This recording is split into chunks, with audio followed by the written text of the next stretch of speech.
Hello student, welcome to my YouTube channel. Today we will discuss further in the factorization chapter, है ना.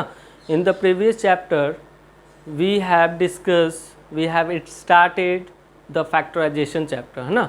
factorization chapter में सबसे पहले video में हम लोग ये देखे थे कि अगर हमको फैक्टराइजेशन करना होगा तो अगर मोनोमियल कॉमन होगा तो मोनोमियल कॉमन निकाल कर हम उसको सिंप्लीफाई कर सकते हैं ना. फिर बाइनोमियल अगर कॉमन होगा तो कैसे करेंगे, है ना. उसके बाद फैक्टराइजेशन बाय ग्रुपिंग देखे थे. तो आज के वीडियो में हम लोग ये देखने वाले हैं कि अगर गिवन एक्सप्रेशन हमारा एक डिफरेंस ऑफ टू स्क्वायर्स होगा तब कैसे हम लोग फैक्टराइजेशन करेंगे, है ना. तो आज का टॉपिक है हमारा फैक्टराइजेशन,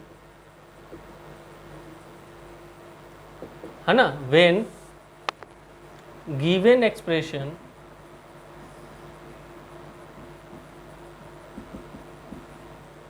है ना, factorisation when given expression is the difference of two squares. ठीक.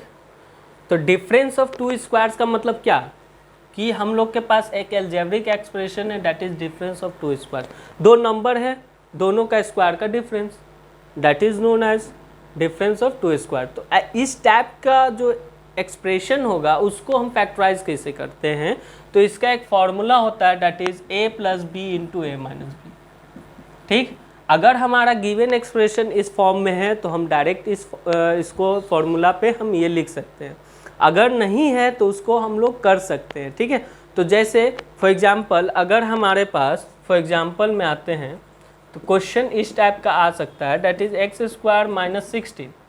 तो x square minus 16 can be written as x का होल स्क्वायर माइनस 4 का होल स्क्वायर, है ना. तो इसको हम लिख सकते हैं एक्स प्लस 4, है ना, एक्स माइनस 4. तो ये हमारा फैक्टराइजेशन होगी. ठीक. फॉर एग्जाम्पल अगर क्वेश्चन दे दिया जाए 64 माइनस एक्स स्क्वायर तो इसको हम क्या लिखेंगे 8 का होल स्क्वायर माइनस एक्स का होल स्क्वायर. तो ये भी तो इस फॉर्म में है that is a square minus b square. This is only the difference of two squares, है ना. तो this can be written as 8 plus x and 8 minus x. ठीक. फॉर एग्जाम्पल अगर क्वेश्चन दे दिया जाए इस तरह कि एक्स क्यूब है अब माइनस 25x है तो कहोगे कि सर ये तो एक्सप्रेशन इस फॉर्म में नहीं है. तो इस फॉर्म में नहीं है तो हम इस फॉर्म में लाएंगे उसको, है ना. मान लो ये एग्जांपल नंबर 1 था, ये सेकेंड है और ये हमारा थर्ड है. तो थर्ड एग्जांपल हमको कह रहा है एक्स क्यूब माइनस 25x. तो इसको हम क्या कर सकते हैं इन दोनों में. First of all we will see that if there is a common, है ना, between this two terms that is a monomial, है ना. मोनोमियल एक टर्म कॉमन है दैट इज x. तो ये हमारा ब्रैकेट में बचा x square minus 25. Now this can be written as x का होल स्क्वायर माइनस 5 का होल स्क्वायर, है ना. Now this can be implemented, या इसको हम लोग ब्रेक डाउन कर सकते हैं इस फॉर्म में, है ना. तो इसको हम लिखेंगे that is x into x plus 5 x minus 5 and this is your answer, है ना. क्वेश्चन अगर दे दिया जाए fourth that is x to the power 4 minus 1, है ना, x to the power 4 minus 1. तो ये भी तो उस फॉर्म में नहीं है लेकिन इसको तो बना सकते हैं x का होल स्क्वायर, एक्स स्क्वायर का होल स्क्वायर माइनस 1 का whole square. Now this can be written as x square plus 1 into x square minus 1 लिख सकते हैं. अब उसके बाद ये हमारा इनकम्प्लीट सॉल्यूशन है, ठीक है ना.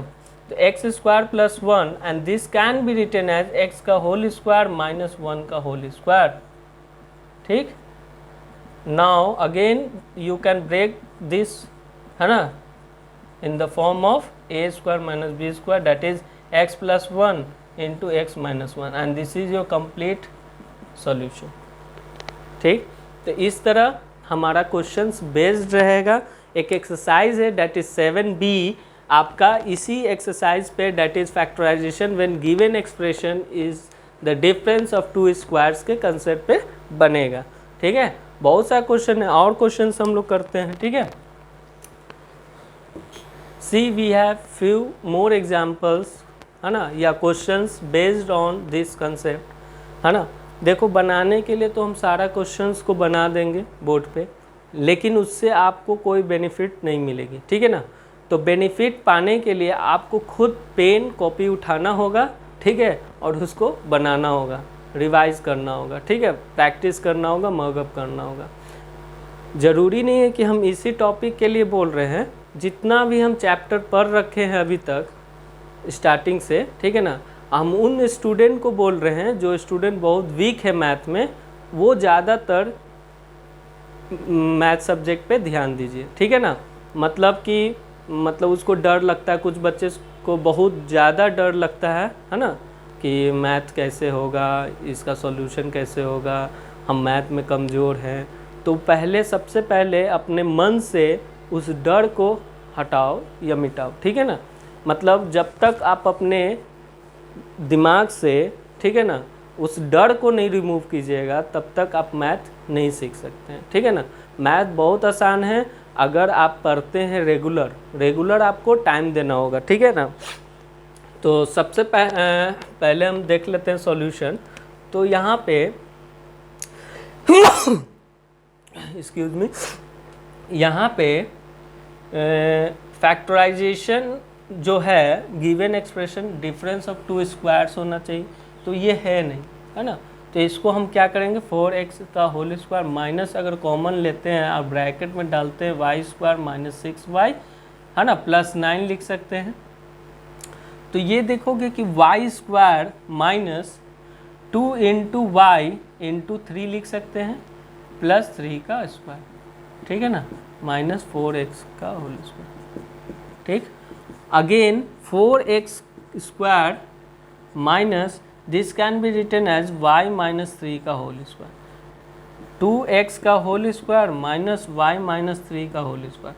अब तो डिफरेंस ऑफ टू स्क्वायर्स हुआ, है ना। अब ये क्या हो गया कि मान के चलो कि 2x हमारा a के जगह पर है तो a स्क्वायर हो गया, y माइनस 3 क्या है, b के जगह पर है तो ये b स्क्वायर हो गया। तो इसको हम लिख सकते हैं 2x प्लस y माइनस 3, है ना, इंटू 2x माइनस वाई और minus minus plus 3, this is your solution. ठीक है, तो जो एक्सप्रेशन अगर डिफरेंस ऑफ टू स्क्वायर्स में नहीं है तो उसको हम क्या करेंगे, डिफरेंस ऑफ टू स्क्वायर्स में लाएंगे। ठीक है, कन्वर्ट करेंगे या मॉडिफाई करेंगे। यहाँ पे देखो l प्लस एम का whole square minus l minus m का होल स्क्वायर, तो ये तो उस फॉर्म में है, l प्लस एम a के जगह पर है, मतलब ये पूरा हमारा a है और ये पूरा हमारा b है। तो a square minus b square के फॉर्मूला पे हम इसको ब्रेक डाउन करेंगे, मतलब हम लिख सकते हैं that is l plus m plus l minus m, है ना, इंटू l प्लस एम, ठीक, माइनस l और minus minus plus m।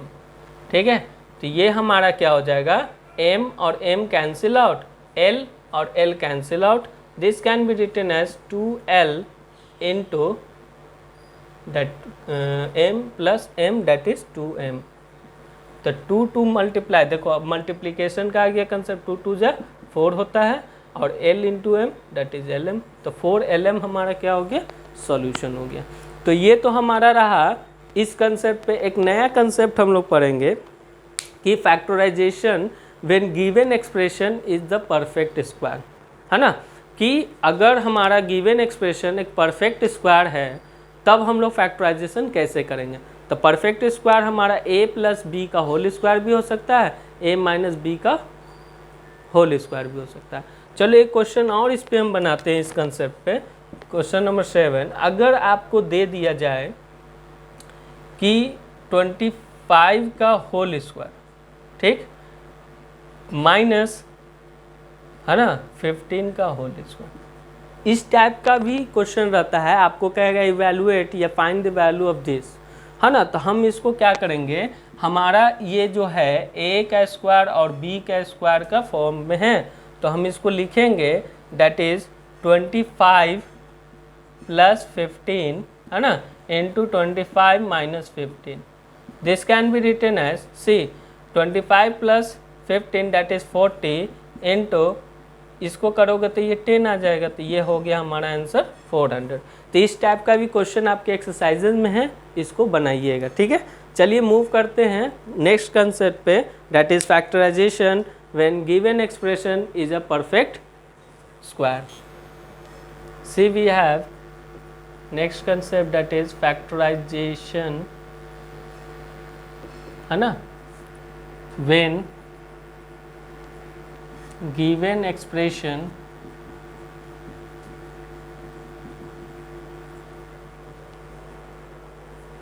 is the perfect square.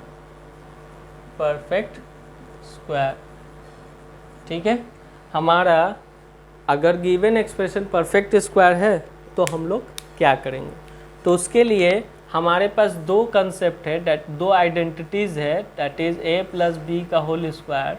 This can be written as a square plus 2ab plus B square, है ना. और दूसरा है that is a minus B का whole square. This can be written as a square minus 2ab plus B square. अब इन दोनों algebraic identities का हम लोग इस्तेमाल करेंगे इसमें. ठीक है, अब यहाँ पे एक चीज़ ध्यान दो कि हमारा अगर इस फॉर्म में है तो इसको इस तरह लिख सकते हैं, अगर इस फॉर्म में है तो फैक्टराइजेशन का मतलब होता है सिंपल करना, फैक्टर के फॉर्म में लाना. फैक्टराइजेशन इज अ प्रोसेस, है ना, in which we change the given expression into factor, है ना. तो सिंपल सी बात है, ये हमारा फैक्टर हुआ, मतलब a plus b into a plus b is a factor of this, है ना. फैक्टराइजेशन एक प्रोसेस है, तो हमारा क्वेश्चन में इस फॉर्म में दिया रहेगा, इसको कन्वर्ट करके फैक्टर के फॉर्म में लाना होगा, है ना. तो अगर क्वेश्चन दे दिया जाए कि फैक्टराइज, है ना, first one that is x square plus 10x plus that is 2 into 5 that is 25, इस टाइप का क्वेश्चन दे दिया, है ना, और कर रहा है इसको फैक्टराइज कीजिए. तो फैक्टराइज करने के लिए हम देखेंगे कि ये उस फॉर्म में फिट हो रहा है कि नहीं हो रहा है.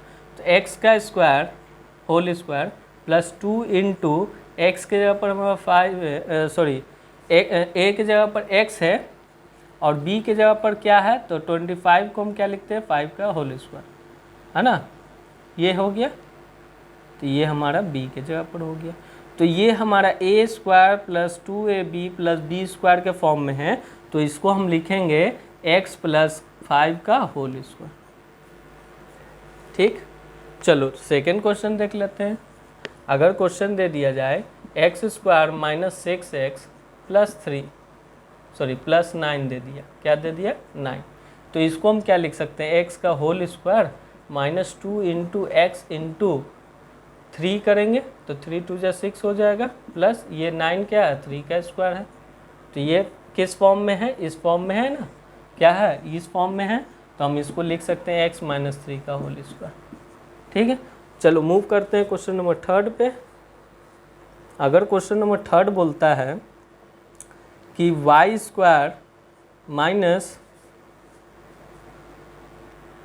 12y, है ना, प्लस 16 क्या है, 36. ठीक, तो ये क्या लिखा आएगा, y का whole square minus 2 into y into 6, है ना, प्लस 6 का होल स्क्वायर. तो इसको हम लिख सकते हैं y माइनस 6 का होल स्क्वायर. ठीक, तो ये हमारा फैक्टराइजेशन का आंसर हो गया सर. ठीक है, तो इस पे बेस्ड क्वेश्चन बहुत सिंपल है, आप बना सकते हैं. तो आज के वीडियो को हम एंड कर रहे हैं. ठीक है ना, नेक्स्ट कंसेप्ट में हम लोग मिडिल टर्म स्प्लिटिंग देखेंगे, है ना, मिडिल टर्म स्प्लिटिंग से फैक्टराइजेशन देखेंगे. ठीक है, तो आज का वीडियो को एंड कर रहे हैं. Okay, thank you class, have a nice day.